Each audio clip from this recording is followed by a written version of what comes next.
fez. Ainda está aprendendo. Amém. Senhor Jesus, eu consagro a Ti essa transmissão, consagro a Ti, Senhor, tudo que vai ser dito aqui. Senhor, que o Teu nome cresça, que o Senhor cresça, que eu diminua, Senhor. Eis-me aqui, Senhor, colocando à sua disposição para entregar aquilo que o Senhor já ministrou em meu coração. Senhor, fala, Senhor, com aqueles que vão ouvir agora, aqueles que vão ouvir em horário alternativo, Pai, que a Tua palavra verdadeira traga cura e libertação pelo poder do Teu nome, através da verdade, em nome de Jesus. Amém. Hoje vamos meditar em Daniel, capítulo 8, e eu vou ler aqui na versão NVI. Durante o 3º ano do reinado de Belsazar, eu, Daniel, tive outra visão, depois da primeira. Nessa visão, eu estava na fortaleza de Suzã, na província de Elão, em pé, junto ao rio Ulaí. Quando eu levantei os olhos, vi um carneiro com 2 chifres compridos em pé junto ao rio. Um dos chifres era mais comprido que o outro, embora tivesse crescido depois do outro. O carneiro dava chifradas em tudo em seu caminho para o oeste, para o norte e para o sul, e ninguém conseguia detê-lo, nem ajudar suas vítimas. Ele fazia o que queria e se tornou muito poderoso.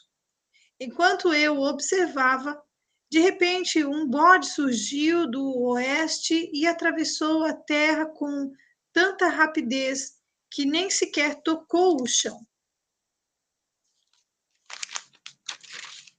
Esse bode, que tinha um chifre enorme entre os olhos, foi na direção do carneiro de 2 chifres que eu tinha visto em pé junto ao rio, e avançou sobre ele cheio de fúria.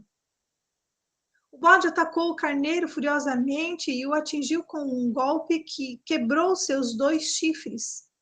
O carneiro ficou sem forças para resistir, e o bode o derrubou e o pisoteou.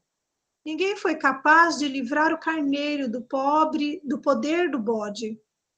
O bode se tornou muito poderoso, mas no auge do seu poder, seu grande chifre foi quebrado. No lugar dele nasceram 4 chifres proeminentes que apontavam para as 4 direções da terra. Então, de um dos chifres proeminentes, surgiu um pequeno chifre, cujo poder se tornou muito grande.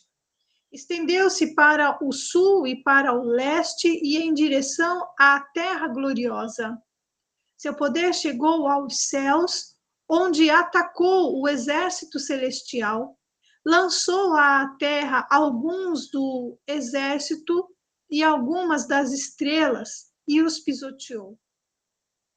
Chegou a desafiar o comandante do exército celestial ao suspender os sacrifícios diários oferecidos a ele e a destruir seu templo. Ao exército celestial não foi permitido reagir a essa rebelião. Portanto, o sacrifício diário foi interrompido e a verdade derrotada. O chifre teve êxito em tudo o que fez. Então houve 2 seres santos conversando entre si. Um deles perguntou: quanto tempo durarão os acontecimentos dessa visão? Até quando a rebelião que causa profanação impedirá os sacrifícios diários? Até quando o templo e o exército celestial serão pisoteados? O outro respondeu: levará 2.300 tardes e manhãs. Então o templo será restaurado. Gabriel explica a visão. Enquanto eu, Daniel, tentava entender o significado dessa visão, alguém que parecia um homem parou diante de mim. e ouvi uma voz humana vinda do rio Ulai gritar: Gabriel, explique a este homem o significado da visão. Quando Gabriel se aproximou de onde eu estava, fiquei tão aterrorizado que me prostrei com o rosto no chão. Ele disse: Filho de homem, você precisa entender que os acontecimentos da visão se referem ao tempo do fim. Enquanto ele falava, desmaiei e caí com o rosto no chão. Gabriel me despertou com um toque e me ajudou a ficar em pé. Então ele disse: Estou aqui para lhe contar o que acontecerá depois, no tempo da ira, pois aquilo que você viu se refere ao fim dos tempos. O carneiro com 2 chifres representa os reis da Média e da Pérsia. O bode peludo representa o rei da Grécia. E o grande chifre entre os olhos dele representa o primeiro rei do Império Grego. Os 4 chifres proeminentes que apareceram no lugar do chifre grande mostram que o Império Grego se dividirá em 4 reinos, mas nenhum deles será tão grande quanto o primeiro. No final do seu reinado, quando o pecado estiver no auge, subirá ao poder um rei feroz, mestre de intrigas. Ele se tornará muito forte, mas não por seu próprio poder. Causará terrível destruição e terá êxito em tudo o que fizer. Destruirá líderes poderosos e devastará o povo santo. Será um mestre do engano e se tornará arrogante. Destruirá muitos sem aviso. Chegará a enfrentar na batalha o príncipe dos príncipes, príncipe aqui em letra maiúscula, mas será quebrado, embora não por força humana. Essa visão das 2.300 tardes e manhãs é verdadeira. Guarde, porém, a visão em segredo, pois esses acontecimentos só ocorrerão depois de muito tempo. Então eu, Daniel, fiquei abatido e doente por vários dias. Depois levantei-me e voltei a tratar dos negócios do rei.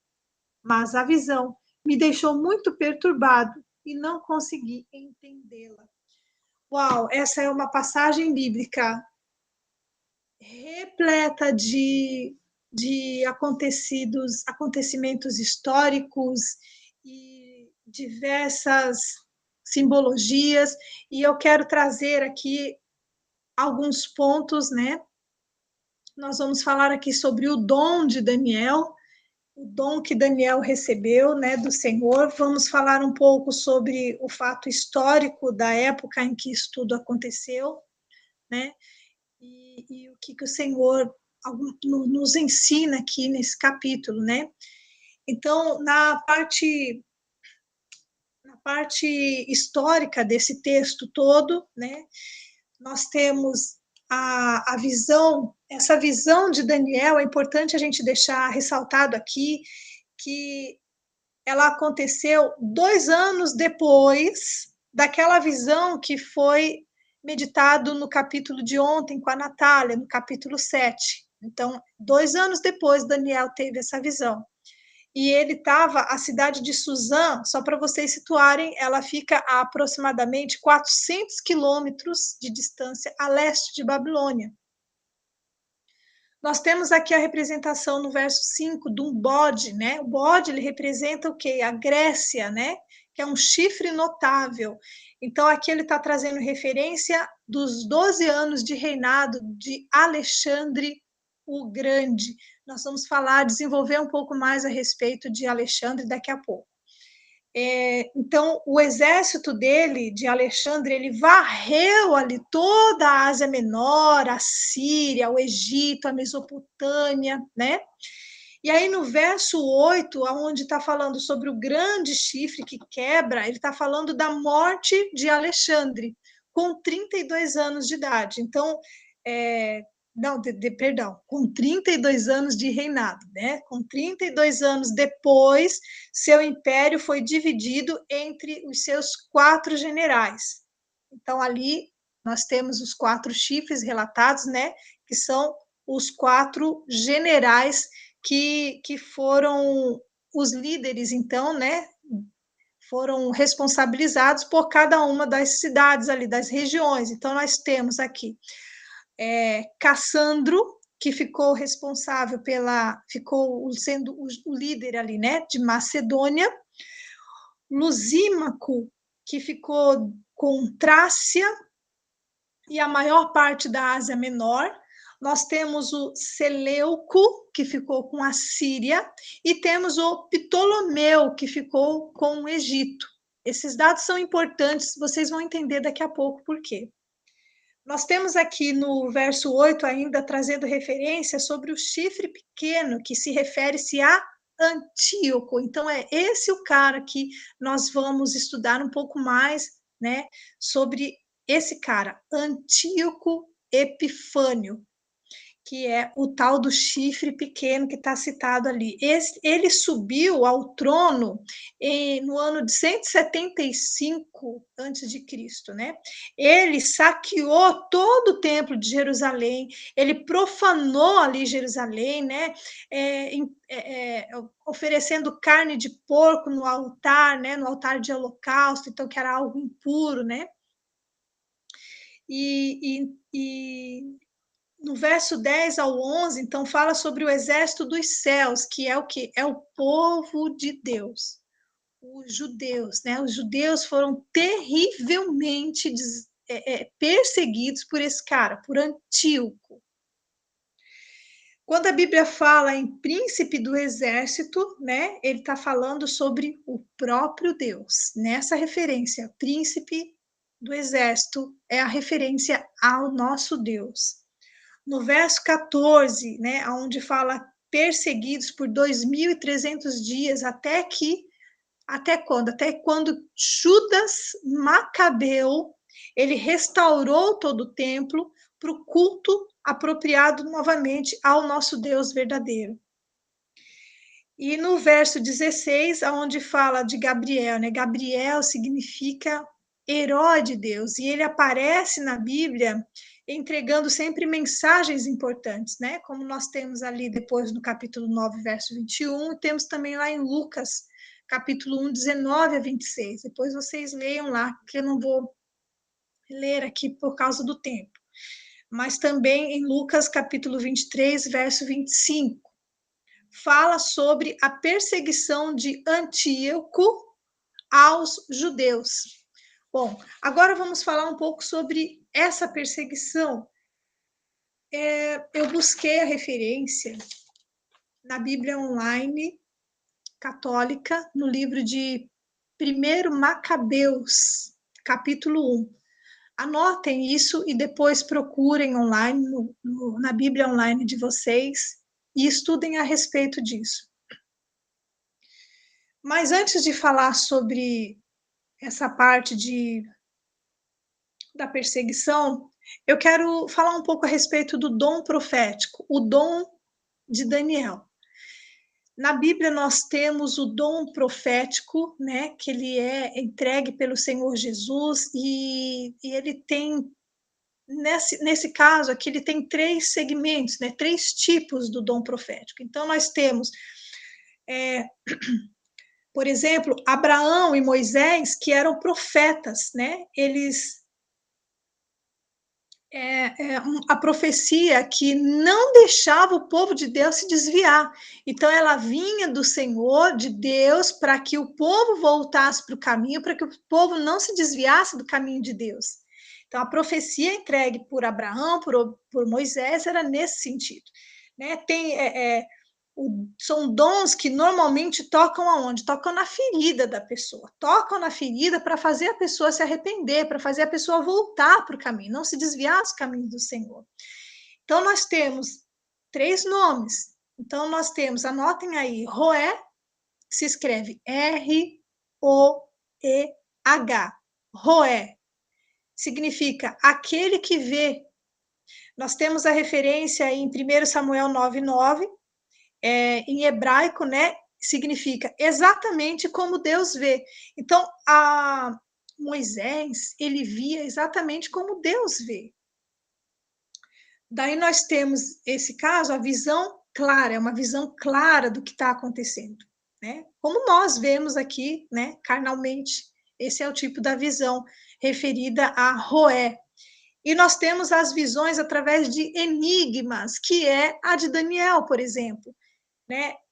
Chama-se Rosé, se escreve H-O-Z-E-K.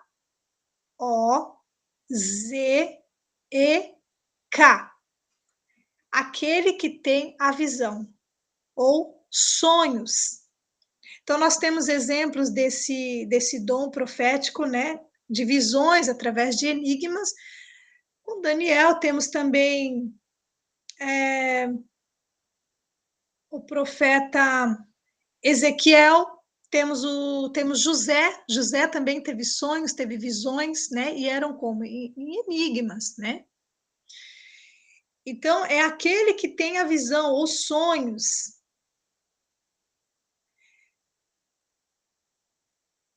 E temos a mensagem anunciada, que chama-se Nabi, N-A-B-I, que é aquele que anuncia uma mensagem. Por exemplo, nós temos o profeta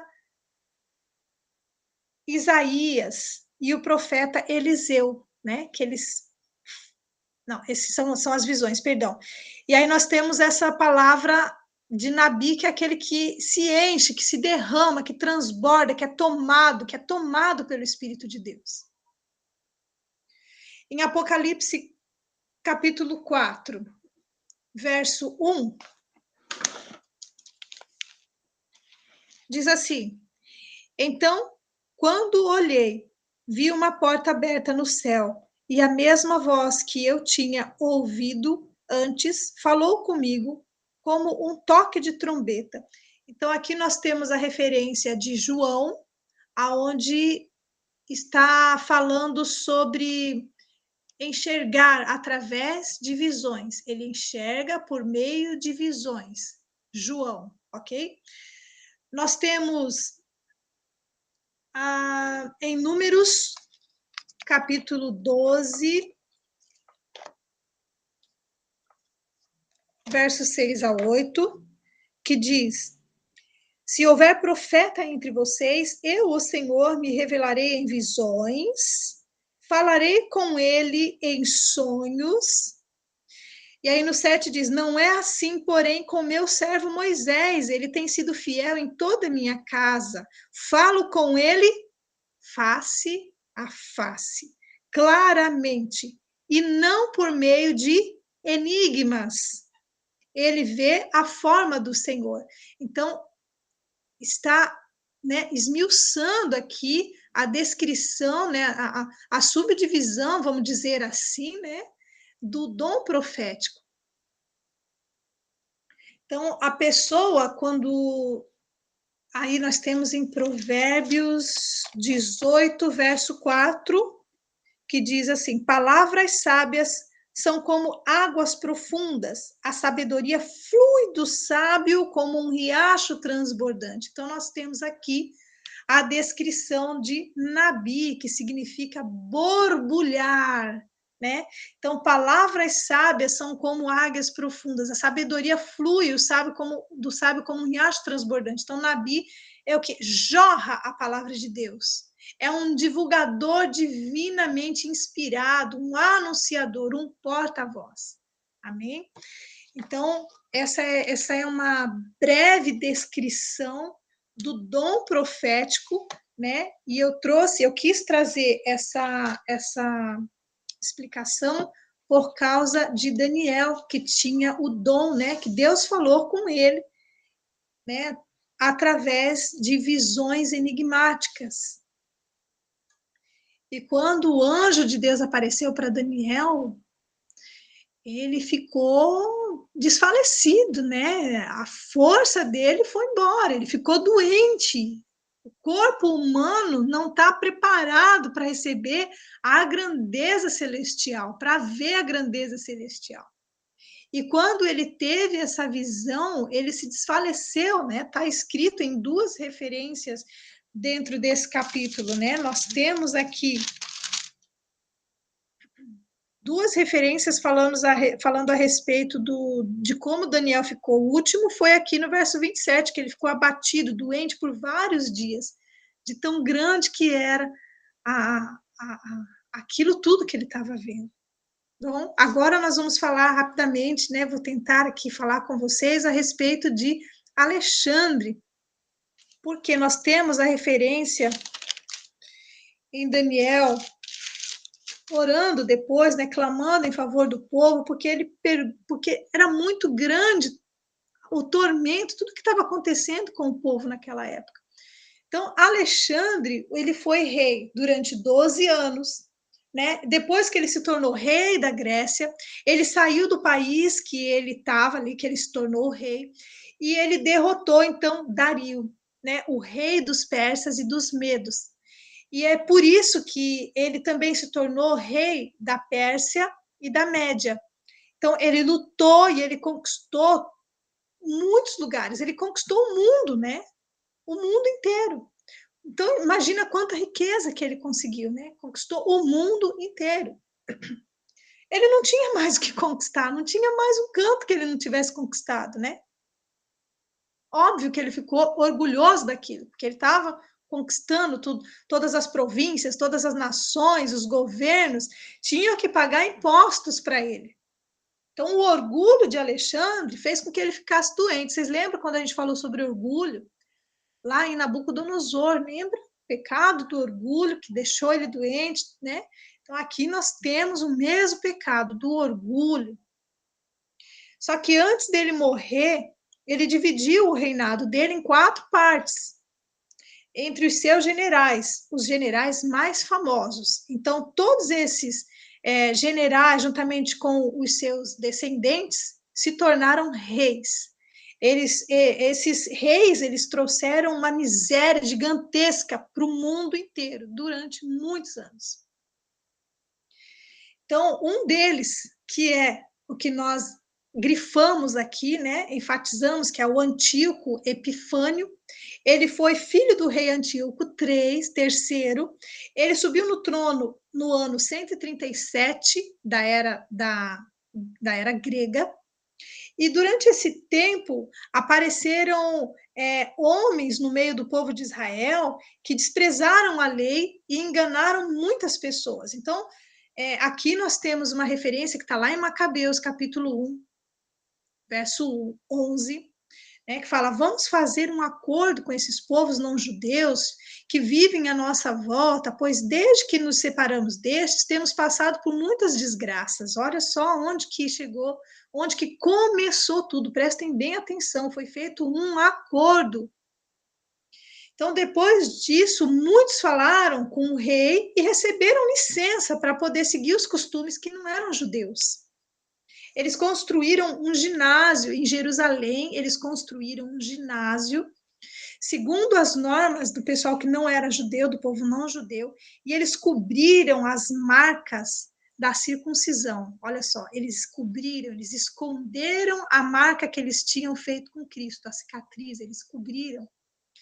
Eles quebraram uma aliança sagrada que eles tinham com Jesus e começaram a se casar com pessoas que não eram judeus e a praticar o mal. Antíoco, depois de subir no trono, ele decidiu conquistar o Egito de Ptolomeu. Então, lembra que eu falei lá no início, Ptolomeu. Então, Antíoco, ele subiu no trono, ele já tinha, né, tudo aquilo, já tinha profanado tudo, e ele decidiu conquistar o Egito também.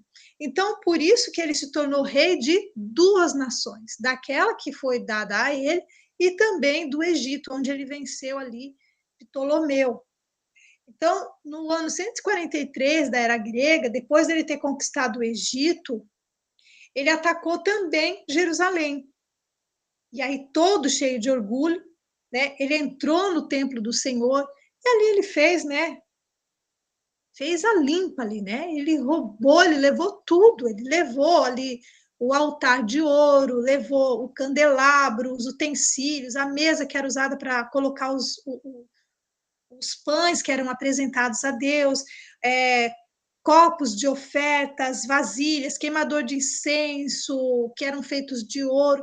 Ele arrancou todo o ouro que revestia a entrada do templo, né? Todo o ouro, toda a prata que tinha ali escondida, ele levou também.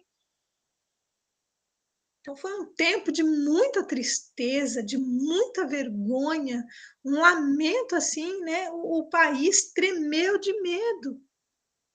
2 anos depois, ele mandou cobrar impostos do pessoal lá em Judá, né? Ele falou de uma paz com fingimento e os judeus acreditaram. E por isso que ele atacou a cidade, matou um monte de israelita, roubou, colocou fogo, destruiu casa, destruiu muralhas, foi um terror. A cidade de Davi virou uma fortaleza de armas e de tudo que eles tinham roubado. Teve muito derramamento de sangue, teve muito derramamento de sangue inocente, então eles profanaram o lugar santíssimo. O pessoal que era nativo ali de Jerusalém já não sentia mais que estava em casa, né? Era o lugar deles, mas não era, eles não sentiam-se em casa mais. Então, Antíoco, ele decretou que todos se formassem um só povo. Olha só, acompanha comigo aonde está indo isso tudo. Então, eles tiveram que abandonar os seus costumes, né? Muitos israelitas aceitaram com muito prazer a religião do rei. Então, eles foram proibidos de adorar a Deus. Seus sacrifícios e ofertas não podiam mais ser entregues a Deus. Eles eram obrigados a adorar os deuses pagões, né, os demônios, e corromperam as suas almas com os costumes impuros. Quem não obedecesse seria morto. Então, nós temos ali uma referência, né, que fala, inclusive, que mulheres que mandavam circuncidar os seus filhos, né, elas eram mortas e os filhos delas eram pendurados no próprio pescoço. Então, tenta imaginar a tragédia que estava acontecendo ali, né? E os que resistiam à ordem do rei, eles foram mortos. E foi aí que a ira de Deus caiu sobre Israel. Então, eu desmiucei um pouquinho aqui a respeito do tormento que estava acontecendo naquela época sob o domínio, sob o reinado de Antíoco, perdão. E daí eu quero, nosso tempo aqui já voou, eu quero trazer aqui, né, essa reflexão para nós a respeito disso tudo que nós lemos, né? Quantas alianças que a gente está fazendo com as trevas em troca de um bem-estar físico. Toda desgraça que atingiu o povo de Deus, ela não veio assim, do nada. Ela começou num pequeno ato. Ela começou num acordo de engano. Então, a gente está permitindo que o pecado entre dentro da nossa casa em troca de um conforto. Será que a gente está fechando os olhos para a palavra de Deus, que é verdadeira, para a Bíblia, e abrindo a nossa mão para fazer aliança com prazeres momentâneos? Será que a gente está permitindo as trevas entrar dentro da nossa casa, dentro da nossa vida, da nossa família, por causa de um conforto, de um bem-estar? Todos nós sabemos qual que é a consequência do pecado. A gente sabe que a aliança com o paganismo, com a idolatria, com o derramamento de sangue, a gente sabe que isso tudo traz morte. E essa morte não é só para nós, é para gerações. E olha que aqui eu não estou falando sobre a questão de herança, eu estou falando sobre consequência mesmo. porque as mulheres, os filhos, né, todos aqui, eles pagaram com as suas vidas porque eles estavam inseridos numa cultura, inseridos numa aliança de perversidade que foi constituída pelos seus antecessores, foi constituída pelos seus líderes, pelos os sacerdotes, então foi gerado esse pecado ali dentro. Então, hoje nós temos, pela graça, né, acesso livre ao perdão. Hoje nós temos acesso à cruz de Cristo, temos acesso ao perdão. A gente pode se arrepender, pedir para o Senhor nos lavar, trocar nossas vestes, cancelar, né, os nossos erros, né? Mas isso não vai ser para sempre, porque o tempo da graça ele vai acabar quando Jesus voltar para buscar a sua igreja. E eu oro todos os dias para que o Senhor volte logo para buscar a sua igreja. Volta logo, Senhor. Ora, vem, Senhor Jesus, para buscar a sua igreja. Porque o nosso mundo, ele está se perdendo.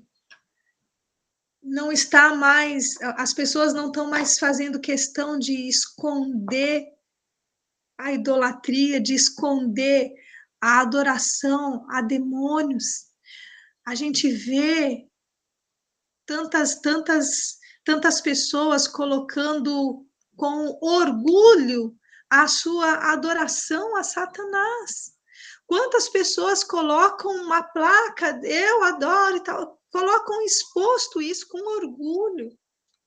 Quantas pessoas estão sendo influenciadas por Satanás? Pessoas estão se desviando, estão perdendo o seu chamado, perdendo a sua essência por causa dessa cegueira. Então, nós devemos orar. Ora, vem, Senhor Jesus, buscar a tua igreja. Volta logo, Senhor, para buscar a tua igreja. Senhor, eu oro para que o teu Espírito Santo nos ajude, nos convença do pecado, que o Senhor segure nas nossas mãos e nos coloque no teu caminho, não permita que a gente se desvie para a direita nem para a esquerda, que a gente esteja, Senhor, firmado nos teus pés, firmados na rocha, que os nossos olhos estejam ligados em ti, estejam direcionados para ti, Senhor, que o nosso coração seja uma terra, Senhor, apta para receber a tua palavra, que os nossos ouvidos estejam consagrados a ti, que toda voz maligna, em nome de Jesus, cale-se e saia em nome de Jesus, que o nosso coração esteja completamente habitado por ti, Senhor. Eu clamo para que a nossa geração tenha a oportunidade de se conectar contigo, tenha a oportunidade do perdão, do arrependimento. Eu clamo para que essa geração se arrependa de seus pecados, que toda aliança que foi feita com as trevas seja cancelada, seja anulada com o poder do sangue de Jesus, porque só o sangue de Jesus pode cancelar pactos e alianças feitas com as trevas. Senhor, eu clamo para que o Senhor traga a verdade em nossas vidas, que sonde o nosso coração e que se houver, Senhor, áreas de fortaleza, Senhor, de pecado em nossa vida, que seja, Senhor, denunciadas pelo teu Espírito Santo, para que haja arrependimento e que a gente possa desfrutar de uma vida plena aqui na terra, enquanto o Senhor não vem, mas que a nossa salvação esteja garantida, Senhor, pelo teu poder, do teu sangue que foi derramado na cruz, pelo livre acesso que nós temos, Senhor, nos ajude a ficar afastados do pecado, daquilo que te desagrada, em nome de Jesus, Pai. Eu oro assim, em nome de Jesus. Amém.